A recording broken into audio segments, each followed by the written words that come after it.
So before we kick off today's episode, I just want to take a moment to welcome Jamie. She's our new team member / family member in the My Florida Green team. Yes. I thank you very much for having me. It's a pleasure. Yes.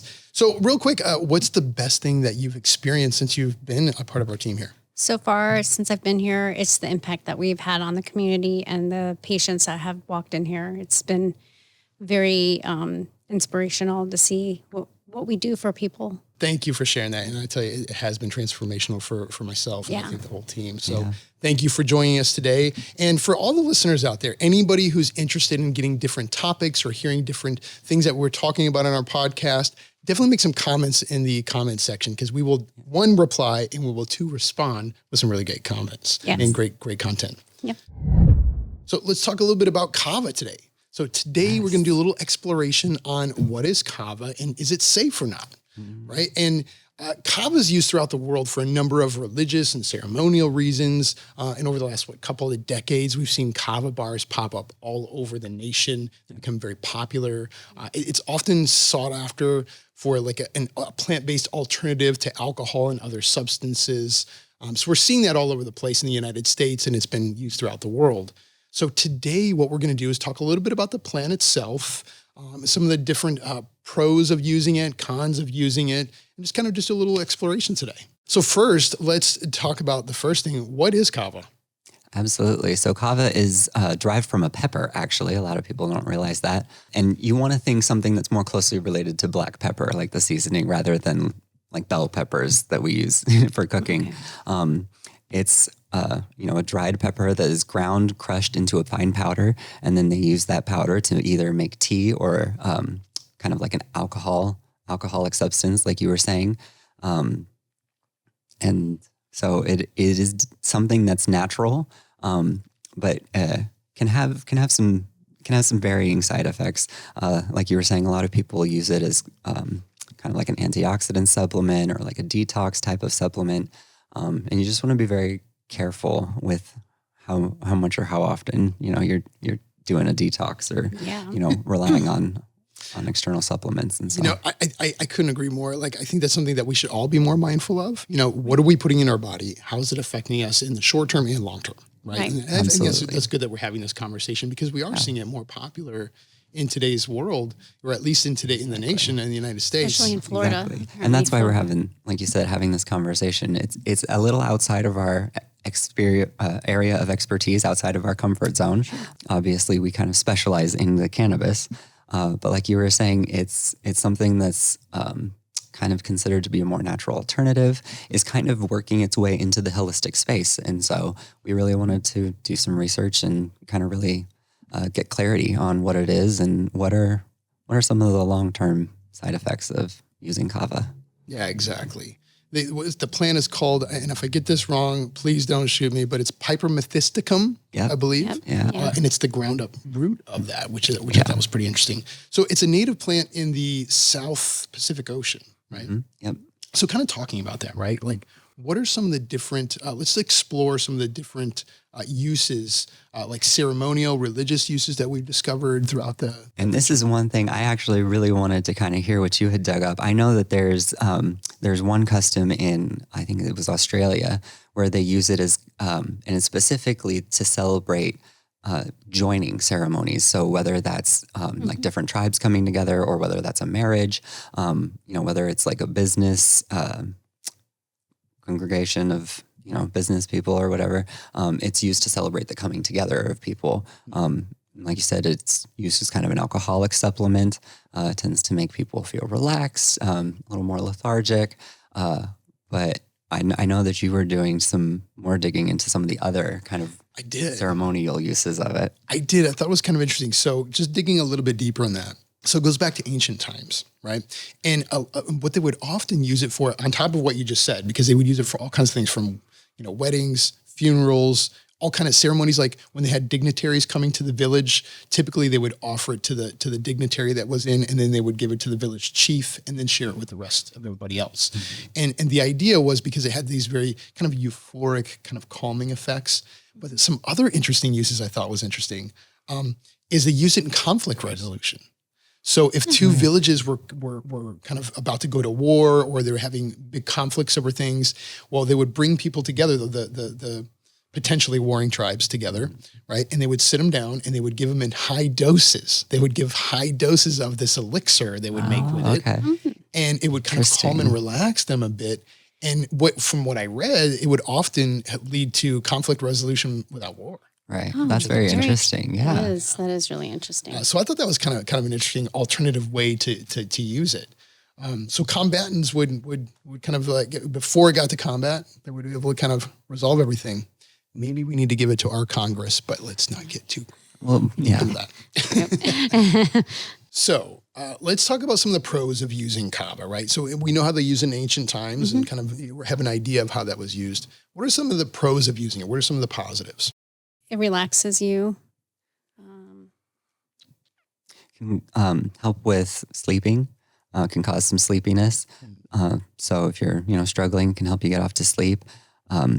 Can give feelings of like we were saying, relaxation, feelings of well-being, make you feel good. Can also help with like appetite suppressing in small doses. So that's kind of the main things, right? So it's kind of what I'm summarizing, right, is we're talking about kind of helps with anxiety a little bit, gives you a little bit of a euphoria, can help with sleep, those kinds of things, right? Now let's talk about some of the cons, the potential cons, right? What are some of the negative effects of using it? And I guess we can kind of start with some of the common side effects and maybe move into some of the, if you're using it a lot, right? Like for example, we've got kava bars everywhere, right? Yeah. People are drinking it a lot. Well, and that's the one thing I really do kind of want to like a preset it so that we're not just kind of bad mouthing kava the whole time. Because like we were just saying, it does have some good benefits. There are some good practical uses. And most of the negative things that at least I found in my research on kava were specifically from excessive use, like prolonged long-term use. And so, when we start talking about these negative side effects, I really couldn't find a whole lot of negative side effects from people that, had just tried it sparsely or on occasion.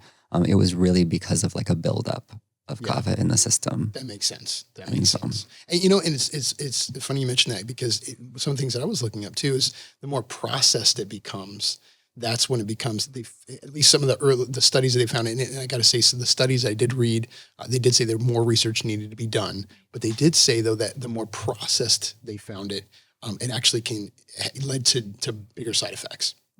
But again, that still needs to be explored more because it was a very... But as far as some of those long-term side effects, I mean, long-term prolonged use of kava can lead to like liver damage, kidney failure, compromised immune function, as well as, jaundice comes along with that kidney failure. Dermatitis. It can lead to a complete appetite loss, leading to malnutrition. So, appetite suppressant is great, but there can be too far, right? Yeah. We still need to eat on a regular basis. It can worsen symptoms, pre-existing mental conditions. And so schizophrenia can worsen that anxiety, depression, OCD over time. Causes visual changes as well. Absolutely. I don't know if I mentioned that or not. Can lead to overdilation of the pupils, redness in the eyes. And so there's definitely, like I said, a lot of kind of big things to be careful about using it in excessive amounts over long periods of time. It can lead to some very serious health side effects. Yeah. Yeah. And something I was looking into too is the way it operates in the system. It works as kind of a depressant on the central nervous system, very similar to alcohol does. And it slows down the central nervous system a bit. So that's kind of part of that relaxing feeling. But at the same time, there are effects to that aren't necessarily great for the body. Yeah. Exactly. Absolutely. And just because of some of these effects that it can have on the body,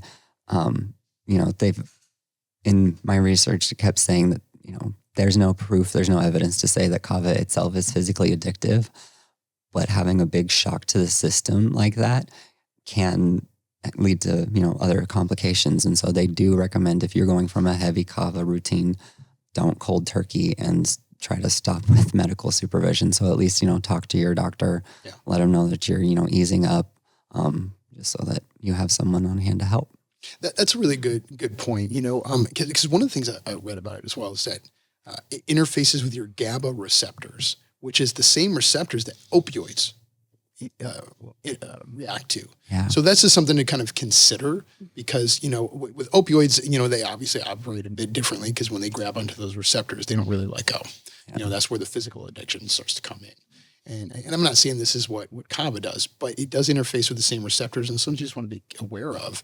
I mean, I would definitely make sure anyone talks with their doctor if they are taking some kind of opioids and then drinking Kava, because I don't know what those effects would look like. I'm not a doctor. I don't claim to ever be one, but something you want to be consider, right? Yeah. And I mean, like I was saying before, we would definitely seek medical help if we were trying to stop an opioid routine. And if it's binding to the same part of your gamma receptors, I want to reinforce what I said before. If you're going to stop a heavy Kava routine, please get medical supervision, medical help. Yes. Exactly. So let's talk a little bit about solutions, right? So say you're someone who was using Kava for a while, right? Or just kind of going to a Kava bar quite frequently, like the effects, like maybe the anti-anxiety effects, maybe they use it as a nightcap to go to bed, or just kind of relax, right? Yeah. There is an alternative. Absolutely. I feel like a lot of these symptoms that the low doses of Kava helps with regularly are all things that, CBD can really help and step in and can assist people with. And CBD is a lot gentler on the system. We have a natural system in our body to help process CBD. And so you can take it on a long-term basis. It's very, very, very, very hard to come up with anything that looks like an overdose of CBD. Yes. Well, I tell you this to be objective, the only negative about CBD is if you're taking an isolate, which I don't recommend anyway, because CBD isolates don't really bind to your system well. Right. They don't do anything. But really high doses, we're talking tens of thousands of milligrams, can really be toxic to the liver. Yes. But taking it in a regular dose with full spectrum, definitely recommend organic. Get away from all those pesticides. Yes. That is where it's going to really bind to the system and really start doing something for you. And then, listen, that may not be enough, right? Like that may not, for there are some really debilitating conditions out there, from that range from PTSD to stage 4 cancer, right? Absolutely. Yeah. And those are the kinds of things where THC can really come in and help alongside too. There are some things where THC is kind of the rock star when it comes to neuropathic pain. Some things like that where THC is the one that really steps in and says, let me show you how it's done, CBD. But for the most part, having a strong CBD routine can really help even a lot of people out, get people to a more centered place, make things a lot more easier to tackle. Jamie, with your experience with cannabis, like how has it helped you on your journey? Because I know you've had some things that you've used it for that's really been it's really helped me a lot. I had a really hard time sleeping for a while there, and I was on other medications to sleep. So once I tried a different alternative, which I was questionable if it would really work, and it did after, and I was really happy because I don't want to be on anything like medical, all the antibiotics and stuff like that. So I was just really happy to see something more natural.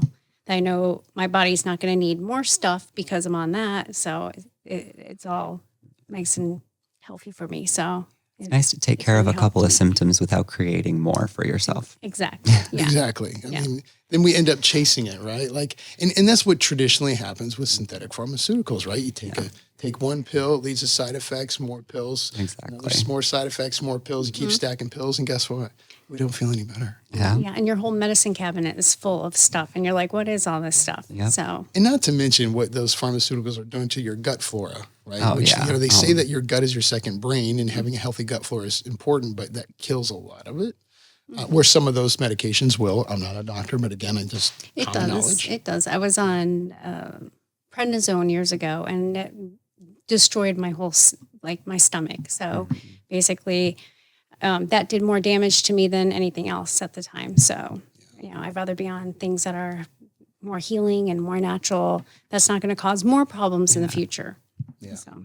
Because, in the way, THC, it binds to your system, right, to your receptors, but they burn off. It burns it off. And especially if you take breaks, you can completely clear them. CBD, a lot of people know this. I always have to mention this. I feel like we mention it every episode, but it's appropriate. Absolutely. If you have too much THC, right, so you take an edible, it's just too heavy. You're like, oof, it's too much. take CBD to reverse it. CBD will reverse your Like the video if you already knew that CBD helps reversing the THC effects. Yes. Exactly. So definitely check that out. Yes. So if anybody's looking for solutions, right? If you're looking to get, kind of help with PTSD, anxiety related conditions, or chronic pain related conditions, or sleeplessness, there's a number of different symptoms and qualifying conditions here in the state of Florida. Definitely recommend coming down to My Florida Green. Go to myfloridagreen.com, hit get started, come see one of our doctors, and we will give you a doctor recommendation to get you in a much better space